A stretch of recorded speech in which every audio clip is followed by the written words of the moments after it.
I mean, it's a remarkable tome, but it does make you wonder who would sign up for motherhood. Well, I love being a mother, and I always think it's important to distinguish between my love for being a mother and my love for my children, but also the really kind of appalling way in which we still organise motherhood in our culture. You know, pregnant women are policed into avoiding all sorts of foods and drinks that actually don't really harm the baby at all. In childbirth, women are traumatized. Their choices are not respected. After birth, depression is incredibly common. Mothers are often isolated and unsupported. And then combining work with childcare is a kind of a lifelong struggle, or at Yeah. least until your children are adults. So it really could be organised so much better than it is. Yes, and there is a sense when a woman becomes pregnant that she's public property, Eliane. Yes, it's odd.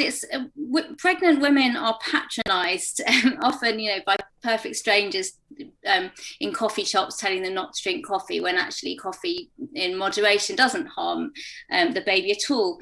So they're patronised on the one hand, but on the other hand, they're meant to be absolutely mature, responsible adults at all times. So on the one hand, it's like, oh, avoid this, just in case, dear. But on the other hand, you have to be a responsible, mature adult. So I think that double message is really undermining for women. And actually, the kind of paternalism that we used to have in medicine, where patients were treated like children. I think the only exception to that now really is mothers and pregnant women who are treated like children by society, by perfect strangers, by the advice industry. And actually, that's a really unbearable situation for mothers or pregnant women to be in. They're facing this big transition in their lives, and actually they're being treated in this incredibly paternalistic way. Too many women, working mothers in particular, Eliane, feel that they're falling between two stools, that they are underperforming as a mother and underperforming in the workplace, which is a kind of perfect torture, isn't it? It is, and I certainly feel that myself. I feel like I'm failing every single day as a mum and as a successful worker. You're always stretched, always having to multitask, be in two places at once, run between the computer or the office and the school gates, always trying to work out what's the right number of days and hours to work, and always kind of trying to check your email and then the kids come in, you feel guilty and you haven't finished doing your email, so you feel like you're failing at your email.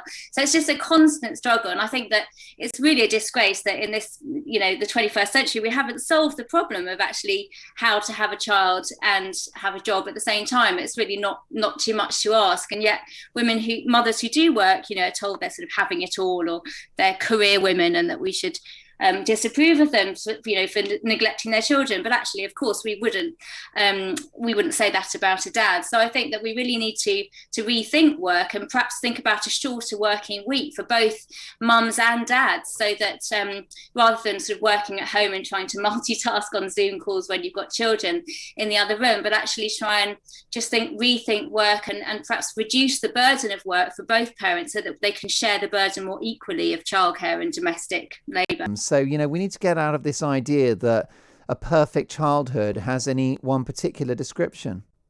That's right. I think there's a great deal of perfectionism around parenting, and particularly motherhood. So if you stray from that perfect ideal that you think, oh God, your child's going to be damaged. Actually, as you say, parenting has varied hugely throughout history and across different countries and cultures. And actually, children tend to turn out okay in those different settings. So we really need to take the pressure off. And daycare, as you say, there's been so many scare stories about daycare that it's damaging for children. And what the research says is that good quality daycare is actually positively good for kids. It leads to better long-term outcomes for both children and mothers and fathers. So Yeah. But I think the question is then how you pay for it. And of Yes. course, Scandinavian countries do tax wealth and have a more progressive taxation system. But it's really something that we have to decide we want to invest in, and then figure out how we're going to pay for it. As well as being a writer and journalist, you are a contemporary mum, Eliane. Does it feel that it's even worse now? I mean, in a historical context, how difficult is it to be a mum in 2021, do you think?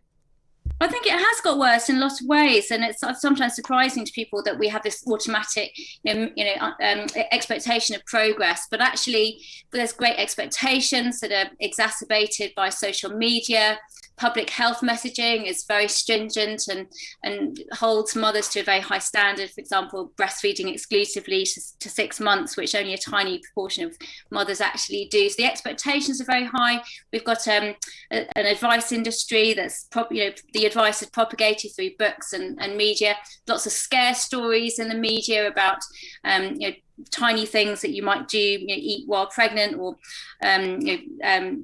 leaving your baby to cry it out for 2 minutes at night if you're unpasteurized cheese, Eliane. Right. Well, there's all like sorts a of nuclear myths weapon. about. Well, quite exactly, and there's all sorts of misunderstandings about what you can and can't eat in pregnancy. So, the science is a lot more tolerant, really, than a lot of the messages. So I think. Oh gosh, and also, Eliane, what about the fact that your body's got to bounce back within 11 seconds of having given birth?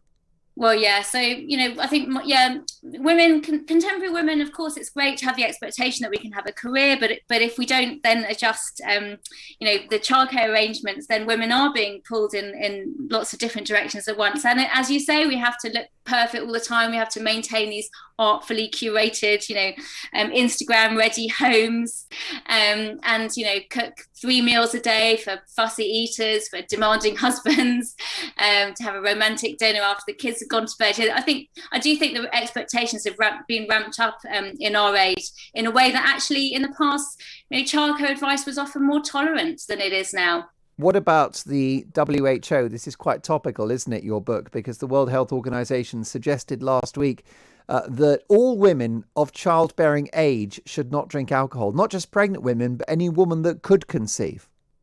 Well, yes, and there's a lot of misunderstandings about alcohol, while trying to conceive and also in pregnancy. I do think a lot of the public health messaging, although it's well-meaning and it's aiming to improve outcomes across the population, actually for individual women and mothers, it's very heavy-handed, and there's no evidence that suggests that drinking alcohol, lightly or in moderation, is harmful in pregnancy. And when you're trying to conceive, yes, in an ideal world, women would avoid binge drinking, but actually, there's evidence to suggest that women who do have a night out and then get pregnant, they will terminate that pregnancy even though they want that baby. And actually, they didn't need to terminate the pregnancy. It's just that they were scared into doing so by all these alarmist headlines. Quite ridiculous.